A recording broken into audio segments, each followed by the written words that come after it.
Hi friends, అందరూ ఎలా ఉన్నారు? ఈరోజు నేను మీ అందరికీ మా ఇంట్లో చేసుకునే పన్నీర్ కర్రీ ఎలా చేస్తారో చూపిద్దాం అనుకున్నాను.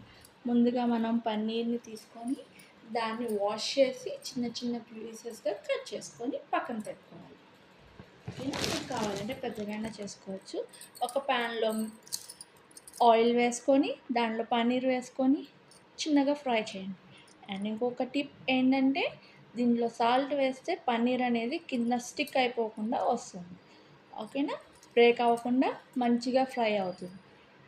సో అది ఒక టిప్ అనమాట. మీకు నచ్చితే మీరు కూడా ఫాలో అవ్వచ్చు. సో ఇలా ఫ్రై అయిన పీసెస్ని మనం ఒక ప్లేట్లోకి తీసుకొని పక్కన పెట్టుకోవాలి.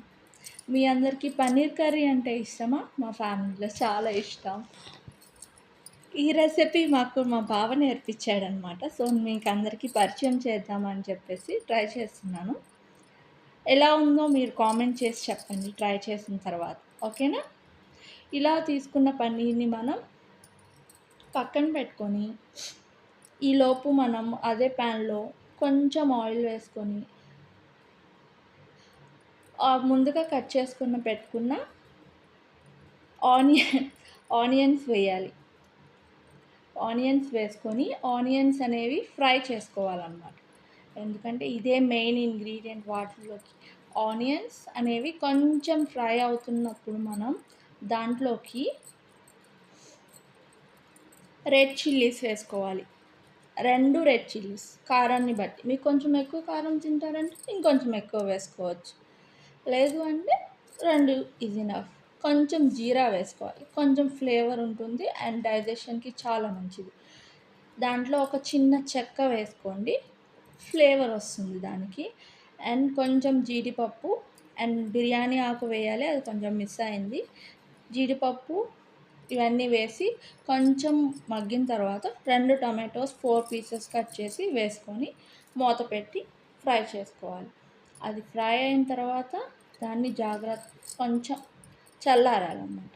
ఇలా ఫ్రై అయిన తర్వాత చల్లారింది మనం మిక్సీ జార్లో తీసుకొని, చల్లారడం ఇంపార్టెంట్, లేకపోతే మిక్సీ పాడైపోతుంది. దాన్ని పేస్ట్ చేసుకోవాలి. వాటర్ వేసుకొని సాఫ్ట్గా చేసుకోవాలన్నమాట. సో దీన్ని పక్కన పెట్టుకొని అదే ప్యాన్లో కొంచెం ఆయిల్ అండ్ కొంచెం బటర్ వేసుకోవాలి. బటర్ మంచి టేస్ట్ ఇస్తుంది.